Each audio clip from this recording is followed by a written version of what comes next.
Hey guys, how's it going? It's Mark Starr from the Hopry.com. I'm Tim Pratt.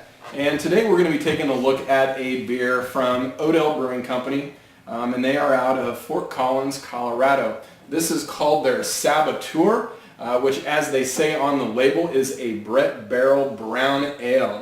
And this is actually classified on Beer Advocate as an American Wild Ale. And I don't know that there's too many of them left in town, but I know I've seen them. But they're still out there, and from, experience tells me Odell makes some pretty solid beers, their IPA is around in these parts a go-to IPA. I'll agree with that. Definitely. So, really, when Odell puts something like this out that they put a lot of time and effort into, it's almost worth giving a try because, I think in a very, very competitive beer market, they've worked really hard to make a name for themselves. I mean, honestly, they sit literally in the shadow of New Belgium, so, they're really making some strides. So. Yeah. I think a lot of people sit in that shadow, but, as I think we're all fully aware, there's just so many good craft breweries out there. But, so this one, like we said earlier, has got some Brettanomyces in it. It is barrel-aged in American oak, so... those two things alone, I know, excite me. Mm-hmm. Yeah, so... See, let's see if it still smells like steak sauce in the glass. Let's do that.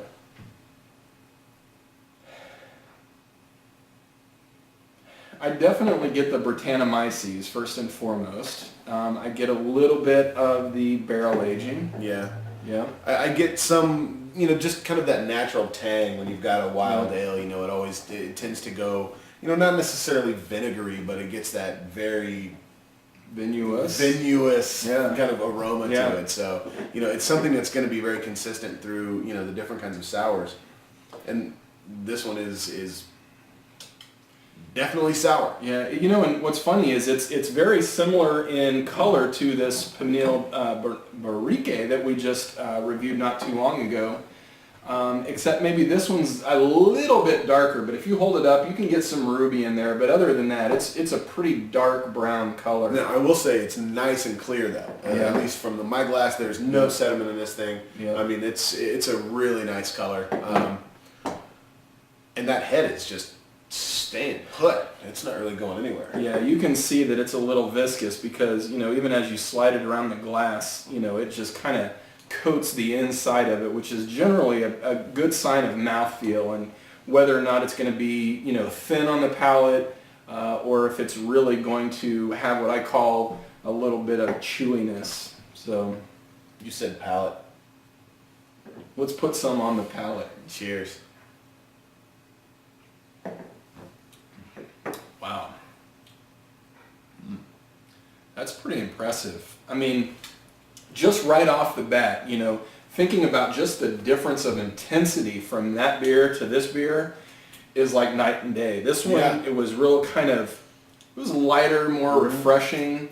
This one has a real sort of stout bitterness. This one's got a bite to it. Yeah, I mean, you take a drink of it, it's gonna bite you.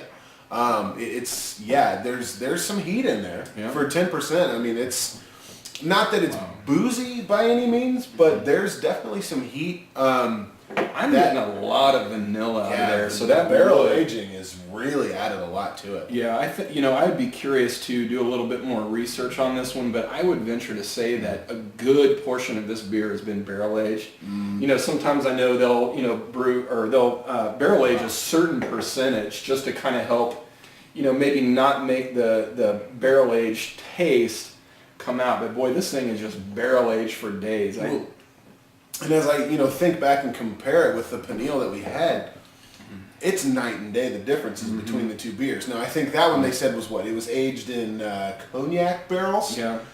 This one's just American oak. So granted they're both oak barrels. They're just treated a little bit differently. That one had a spirit in it. This one I don't know if it did. I don't think it did. But I just say American oak. The differences, that we're pulling out of this are just night and day. Yeah, I'll tell you, man.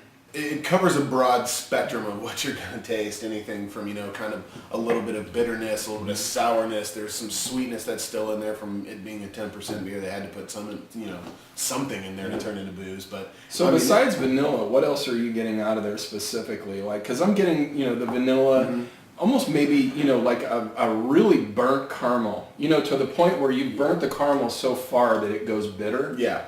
It goes from brown to black. Brown to black. Yeah, it's kind of a burnt sugar. You know, sometimes you get toasted sugar or brown. This one's definitely kind of burnt, and not in a bad way. I mean, it's not like you're crunching on carbon, but I mean it's definitely dark. Man, I'll tell you what. I don't know about you, but I'm really feeling this beer. I like it a lot because I think sometimes we talk about just wanting a light, refreshing beer, and then sometimes we want beer where we say, my palate just wants more. And I'll tell you, this thing is really giving it hell right now. Well, and it's a complete surprise because from the nose on this thing, it was really more. It kind of warmed me up for something that was going to be more along the lines of, a Duchess or even the Peniel, where it was going to be a bit brighter. A little bit more refreshing, but no, this thing just, I mean, it'll punch you in the face. There's a lot going on there. So one other frame of reference, and I think it's really important to call this out, is that not too long ago we reviewed the Allagash Interlude, and essentially it's sort of the same beer. It's got the Brettanomyces, it's got the barrel aging, and I mean, this thing just destroys that beer. That was a good beer. It wasn't a great beer. This thing is just really good to me. Well, and I think sometimes in sours you can get overpowered by the sour, or you can, get overpowered by the barrel. But this thing is complex enough that you can focus on the notes that you want to focus on, whether you want to taste the sour, if you want to taste the barrel. I mean, you can pick different things up in this beer. There's enough going on that it's not a one note, tune at all. I mean, there's a lot of flavor, a lot of depth of flavor. I highly recommend it. I know that much. So. Yeah.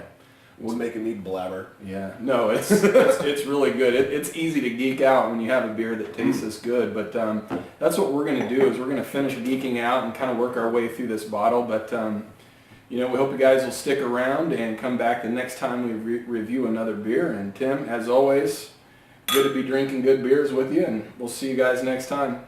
Cheers.